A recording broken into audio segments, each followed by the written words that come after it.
नमस्कार. आज आपण एक मनोरंजक प्रश्न पाहणार आहोत आणि ते जाणूनही घेणार आहोत. ते म्हणजे संकष्टी चतुर्थी. आपण हा उपवास का करतो ते आपल्याला माहित आहे का? चला तर जाणून घेऊया. प्राचीन काळी एक गरीब स्त्री होती. ती गणेशाची खूप भक्त होती. तिच्या आयुष्यात खूप अडचणी आणि संकटे पण होती बरं. पण ती दर महिन्याला संकष्टी चतुर्थीचा उपवास करायची. ती दिवसभर उपवास करून संध्याकाळी गणपतीची पूजा करत असे आणि चंद्रदर्शन झालं की मगच उपवास सोडत असे. काही दिवसांनी गणेश तिच्या भक्तीने प्रसन्न झाले. त्यांच्या कृपेने तिच्या आयुष्यातील सर्व संकटे हळूहळू दूर झाली आणि तिच्या घरात सुख समृद्धी आले. त्यापासून संकष्टी चतुर्थीचा उपवास केला जातो. हा उपवास केल्याने सर्व अडचणी दूर होतात असा विश्वास आहे. आता या दिवशी चंद्रदर्शन का करतात तुम्हाला माहिती आहे का? याची एक कथा आहे बरं, आणि ती खूप मनोरंजक पण आहे.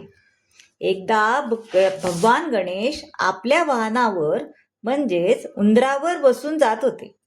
त्यावेळी त्यांचा तोल गेला आणि ते खाली पडले. ते पाहून चंद्रदेव हसू लागले.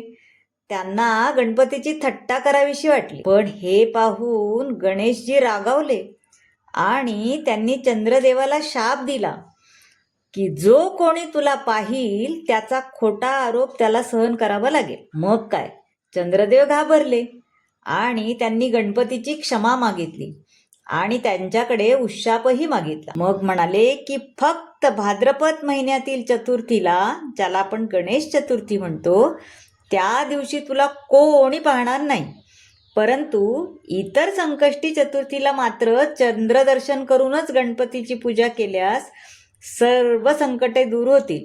म्हणून त्या दिवशी दिवसभर उपवास करून संध्याकाळी आपण चंद्रदर्शन करून उपवास सोडतो. सर्व संकटांचा नाश करणारा गणपती आपल्या जीवनातील सर्व अडचणी दूर करो हीच प्रार्थना.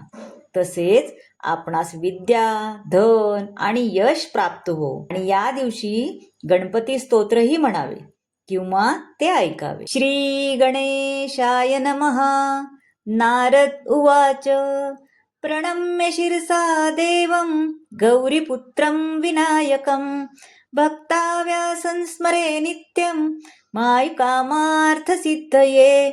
प्रथमं वक्रतुण्डं च एकदन्तं द्वितीयकं तृतीयं कृष्णपिङ्गाक्षं गजवक्रं चतुर्थकं लम्बोदरं पंचमं च षष्ठमं विकटमेव च सप्तमं विघ्नराजेन्द्रं धूम्रवर्णं तथाष्टमं नवं भालचन्द्रं च दशमं तु विनायकम् एकादशं गणपति द्वादशे तु गजानना द्वादशेतानि नामानि त्रिसन्ध्याया पठेन्नरा न च विघ्नभयं सर्वसिद्धिकरं प्रभो. विद्यार्थी लभते विद्या धनार्थी लभते धनं पुत्रार्थी लभते पुत्रान् मोक्षार्थी लभते गतिं. जपेत गणपती स्तोत्र षड्भैर्मासं फलं लभेत् संवत्सरेण सिद्धिं च लभते नात्र संशया. अष्टभ्यो ब्राह्मणे व्यस्य लिखित्वा या समर्पयेत् तस्य विद्या भवेत् सर्वा गणेशस्य प्रसादता.